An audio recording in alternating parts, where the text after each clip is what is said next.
सर्वकार्येषु सर्वदा। जयतु भारतम जयतु संस्कृतम AP Sanskrit studies YouTube channel को समस्त को स्वागतम।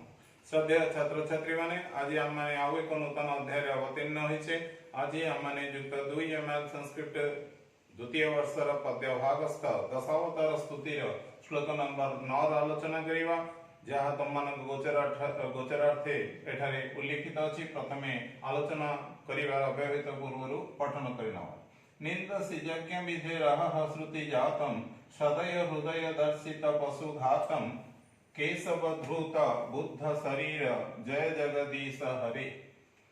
एठी प्रथमे संधि विच्छेद देखिनवा। यज्ञ विधेरः यज्ञ विधेः विसर्ग युक्त अह ए गोटे मात्र संधि विच्छेद अछि। तापरे अन्य को जीवा आमे सबुठारे संबोधन जेमति करूथिले हे केशव। एठारे हे केशव करिया पूर्वरो आ गोटे शब्द को एठारे संबोधन भाव रे निया जायछि हे सदय हृदय केशव।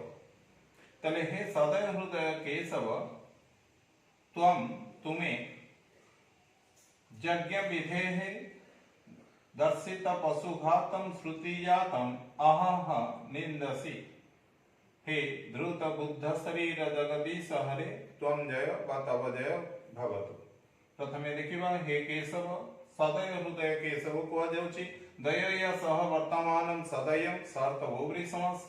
सदयः हृदयः जस्य असौ वा सदयं हृदयं जस्य असौ कमा संबोधने बहुव्रीहि समास। हे सदय हृदय केशव हे दयावंत हृदयशील वा दयावंत हृदय युक्त केशव त्वं तुमे यज्ञ विधेः यज्ञस्य विधि यज्ञ विधि षष्ठी तत्पुरुष कमादस्य यज्ञ विधेः यज्ञर विधि स्वरूपरे दर्शित पशुघातम दर्शितम दृष्णित पशूनां घातम पशुघातम षष्ठी तत्पुरुष दर्शितः पशुघातम जेन तत् बहुव्रीहि समास। तले पशुघात स्वरूपी जहा विधि यज्ञर विधि स्वरूप भावरे देखा जायछि केउठारे न श्रुति जातम श्रुति नाम जातम षष्ठी तत्पुरुष वा श्रुतु जातम सप्तमी तत्पुरुष। तरे वेदर वाक्य समूह रे जेउ अश्वमेध बा गोमेध इत्यादि माध्यम रे जेउ अश्व बा गो आदिंकर मेध बा आहुति अर्थात पशु मानकर विनाश रूपी विधि यज्ञर प्रदर्शित होइछि ताहाकु बुद्ध अवतार रे आसी तुमे दयावंत हृदयशील होइथिबा दृष्टिरु सेही प्रथा को वा सेही विधि को तुमे निंदसी निंदा करिछ। हे बुद्धस्य शरीरम षष्ठी तत्पुरुष धृतम बुद्ध शरीरम जेन सह कमा संबोधने हे बुद्ध शरीर रूपधारी जगदीश जगन्नाथ हरि तव जय भवतु त्वं सर्वोत्कर्षेण वर्तस्व। एही हला श्लोकर आलोचना। एठारे जीवा पौराणिक मत को जीवा एठारे कि भली केउ अवस्था रे यज्ञर विधि स्वरूप भावरे जो पशुघात रूपी प्रथा देखाई दिया जाइथिला ताको केउ भले भावरे बुद्ध भावरे आसी भगवान ताहार प्रत्याख्यान करछन्ती बा निंदा करिछन्ती। तले को जाउछि आमे जो अश्वमेध वा गोमेध इत्यादि यज्ञ करू जे अश्व राजार डिंडीम पिटी पिटी आसिला पृथ्वी परिक्रमा करिके आसिला शेषरे सेही अश्व को ही यज्ञर शेषरे आहुति दिया जाए। सेमती गोमेध अश्वमेध इत्यादि यज्ञ रे ए जो पशु बलि बा पशुमानंकर घात बा विनाश रूपी प्रथा वेदर रे प्रचलित अछि बा वेद रे उल्लिखित अछि। जदि च आमे जानिछे वेदर स्रष्टा भगवान वेदर द्रष्टा महाज्ञानी मुनि ऋषि माने ताले जदिओ वेदर द्रष्टा स्रष्टा स्वयं भगवान ताले एभली जो वेद रे मुनि मानकर ज्ञान बल रे पशुघात रूपी विधि को यज्ञर परिदर्शन कराइथिले भगवान ताहाकु परवर्ती समय रे बुद्ध अवतार रे आसी तार संशोधन से परिछन्ति। जेतेबेले दैत्य माने तांकर पराक्रम बढ़ी जाइथिला स्वर्ग राज्य रु इंद्रादि देवता माननकु विताड़न करि दैथिले। परवर्ती समय रे इंद्रंको पछरे अनुगामी होई सेही दैत्येंद्र पचारिथिले कि भली से माने वेद को आहरण करिवे एवं सेतेबेले इंद्र तांको कहिथिले जे शुद्ध उच्चारण करिवार आवश्यकता अछि यज्ञ करिवार आवश्यकता अछि वेद को शुद्ध उच्चारण पूर्वक यज्ञ कले ही से माने स्वर्गर प्रकृत अधिपति भाव रे ରାଜତ୍ୱ କରିବା ସେମାନଙ୍କ ପାଇଁ ସମ୍ଭବ ହେବ, କିନ୍ତୁ ସେମାନେ ତାହା କରିବାର ଚେଷ୍ଟା କରି ଯେତେବେଳେ ସଫଳ ହେବାର ଯାଆନ୍ତି, ସେତେବେଳେ ଏପଟେ ଦେବକୁଳ ଏବଂ ପୃଥିବୀର ଅଧିବାସୀ ମାନେ ସମସ୍ତେ କଷ୍ଟ ପାଇବେ। ଏହା ଚିନ୍ତା କରି ଭଗବାନ ନିଜେ ବୁଦ୍ଧ ଅବତାରରେ ଆସିଥିଲେ। ଯେତେବେଳେ ଦାନବ ମାନଙ୍କର ବା ଦୈତ୍ୟ ମାନଙ୍କର ବେଳେ ବେଳେ ପ୍ରକୋପ ବଢିବାକୁ ଯାଇଥିଲା, ଯଜ୍ଞ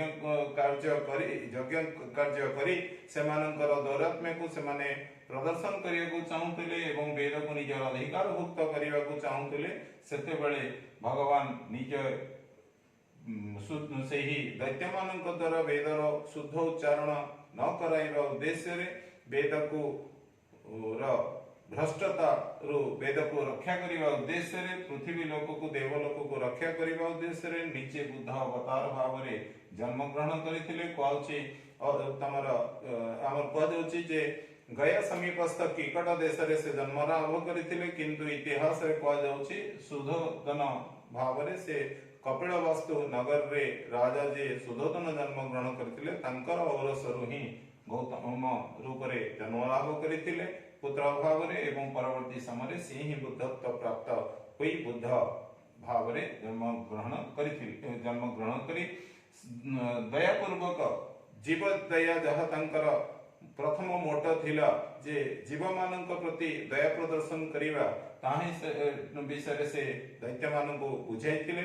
ଯାହାଫଳରେ ଦୈତ୍ୟମାନଙ୍କୁ ସେ କହିଲେ ଯେ ଯଦି ଆମେ ଯଜ୍ଞ କରୁଛେ, ତାହେଲେ ଯଜ୍ଞରେ ଅନେକ ଅସୁର ମାନେ ତ ବିନାଶଗ୍ରସ୍ତ, ମାନେ ଗୋ ଏବଂ ଅଶ୍ଵ ଇତ୍ୟାଦି ତ ବିନାଶଗ୍ରସ୍ତ ହେଉଛନ୍ତି, ଏବଂ ଯାହା ଯଜ୍ଞର ବିଧି ସ୍ୱରୂପ ଅଛି ତୁମେ ତାହା କରୁଛ, ତତ୍ସହିତ ଯଜ୍ଞର ଆହୁତି ଦେଲା ବେଳେ ଯେଉଁ ଅଗ୍ନି ଶିଖା ବା ସ୍ଫୁଲିଙ୍ଗ ନିର୍ଗତ ହେଉଛି, ତା ଦେହରେ ମଧ୍ୟ ଅନେକ କୀଟ ପତଙ୍ଗ ଉଡ଼ି ଆସି ଆପେ ଆପେ ବିନାଶଗ୍ରସ୍ତ ହେଉଛନ୍ତି। ତେଣୁକରି ଏହା କରିବା ଦ୍ୱାରା ତୁମର ଉନ୍ନତି ହେବା ପରିବର୍ତ୍ତେ ଅବନତି ହେବାର ସମ୍ଭାବନା ଦେଖାଦେବ।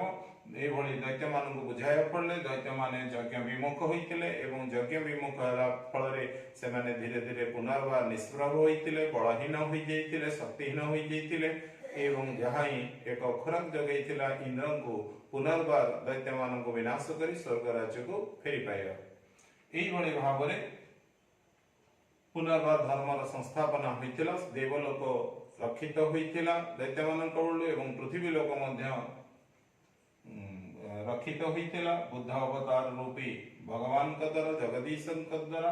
ତାହେଲେ ଏହି ହେଲା ଭଗବାନଙ୍କର ବୁଦ୍ଧ ରୂପ ଧାରଣ କରିବା ଏବଂ ଜୀବମାନଙ୍କ ପ୍ରତି ଦୟା ପ୍ରଦର୍ଶନ କରିବାର ଆଭିମୁଖ୍ୟ। এইভাবে ভাবে এই শ্লোকর আলোচনা যেভাবে এই চ্যানেল তরফରୁ ତୁମମାନଙ୍କ ଗୋଚରାର୍ଥେ କରାଗଲା, ତାହା ତୁମମାନଙ୍କ ପଠନାର୍ଥେ ଉପାଦେୟ ହୋଇଥିଲେ ତୁମମାନେ ନିଶ୍ଚିତ ଏହି ଚ୍ୟାନେଲକୁ ଲାଇକ୍, ସବସ୍କ୍ରାଇବ ଓ ସେୟାର କରି ଉତ୍ସାହିତ କରିବ ବୋଲି ମୋର ଆଶା ବିଶ୍ୱାସ। ଧନ୍ୟବାଦ।